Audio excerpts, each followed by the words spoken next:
కూటమి ప్రభుత్వం మద్యం విధానం మీద అత్యవసరంగా పాలసీ తీసుకురావాల్సిన అవసరం ఎంతైనా ఉంది. పాత మద్యం విధానం వలన అలాగే పాత ప్రభుత్వంలో జరిగిన మద్యం మరణాల మీద చాలా అగ్రెసివ్‌గా లెక్కలు బయటపడుతున్న వేళ, అలాగే పాత మద్యం విధానం వల్ల వైసీపీ చేసిన అవినీతి బయటపడుతున్న వేళ కొత్త మద్యం విధానం తీసుకురావాలి. దానికి సంబంధించి అది అత్యవసరంగా చేయాల్సిన ముందు పని. ఎందుకంటే గత ఎన్నికల సమయంలోనే కూటమి ప్రభుత్వంలోని చంద్రబాబు నాయుడు గారు కానీ, పవన్ కళ్యాణ్ గారు కానీ నూతన మద్యం విధానం తీసుకొస్తాం, అలాగే నకిలీ మద్యం పూర్తిగా అరికట్టి పూర్తి స్థాయిలో మంచి మద్యం తీసుకొస్తాం అని చెప్పారు. అలాగే ధరలు కూడా తగ్గిస్తామని చెప్పారు.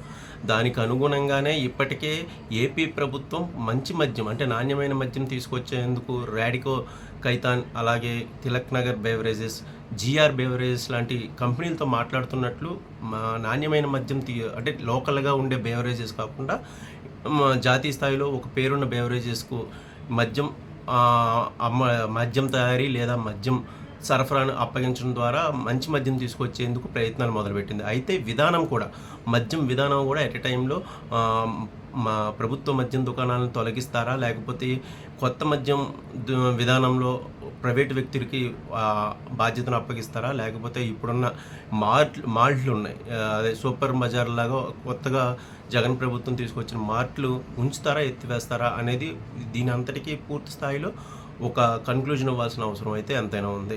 ఇప్పుడున్న పాత మద్యం విధానం కనుక అలాగే కొనసాగితే కనుక మళ్ళీ ప్రభుత్వ మద్యం దుకాణాలు యథావిధిగా నడుస్తాయి.